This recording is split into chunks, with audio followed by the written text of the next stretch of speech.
Alors, bonjour à tous, nous allons voir ce matin dans cette vidéo comment procéder à l'annulation d'un ordre de refund sur la plateforme Mix. Donc, sur une page de navigateur, nous allons entrer l'adresse du portail Mix, d'accord, et nous assurons que c'est bien le MA, le Merchant Administration. Alors, une fois sur la page, nous allons saisir les détails du marchand, donc le Merchant ID, ok.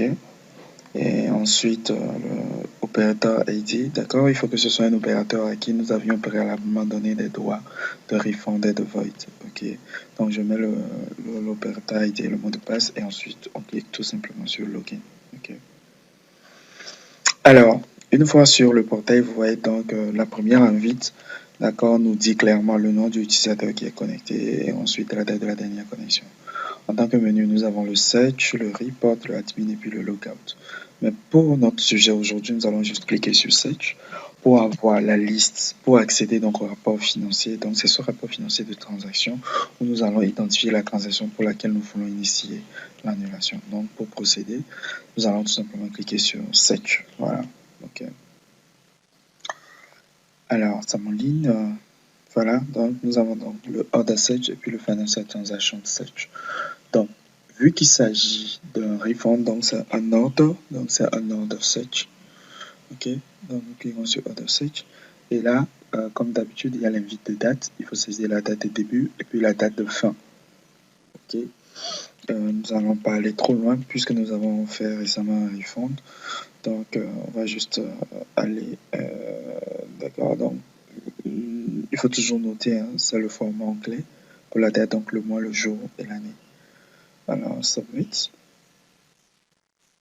Oh, oh, quelque chose a mal tourné. Je crois que sur cette date-là, il n'y a pas la transaction. Permettez-moi de rendre plus précis la date, de corriger la date en tout cas. Un instant.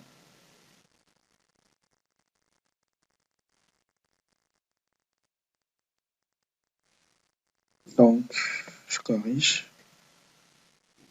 Financial Transaction Search. Mais je prends une période assez courte parce que je l'ai fait tout récemment, donc la transaction de refund. Et donc, comme vous le notez, il faut que la transaction de refund existe. Donc, je clique sur Submit. Donc, la seule transaction au cours de cette période, c'est celle-ci. Voilà, donc on accède directement là. Ensuite, je vais cliquer sur le order reference pour aller sur les détails de la transaction. Donc, vous avez les informations de l'opération de refund. C'est un refund de 1000 francs. Ok, donc je vais cliquer sur le lien juste en bas, le lien de l'IT juste en bas. L'order reference pour aller dans le détail de la transaction. Ok, voilà, donc je clique dessus. Et voilà, donc on a tous les détails possibles de la transaction. Ok, voilà comment ça se présente. Donc moi, ce qui m'intéresse, c'est le menu Action. Donc sous Action, vous avez Refund et puis le Void Refund. Dans le Void Refund, donc c'est tout simplement l'annulation de l'ordre de refund de 1000 francs que nous avions fait. Ok. Et donc je vais juste cliquer sur le bouton Void Refund et puis ça sera terminé. Ok. Donc je clique dessus.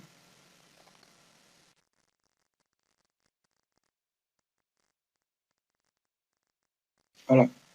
Donc c'est fait. Voilà. Donc je viens d'exécuter le Void du refund, donc l'annulation du retour de fonds du remboursement que j'avais initialement réalisé, celui de 1000 francs.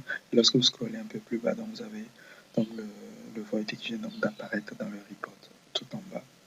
Il suffit de descendre un peu plus en bas, oui. Vous allez voir avec toutes les informations concernant la transaction, celui qui a initié la transaction pour des pistes d'audit et tout, quoi. Voilà.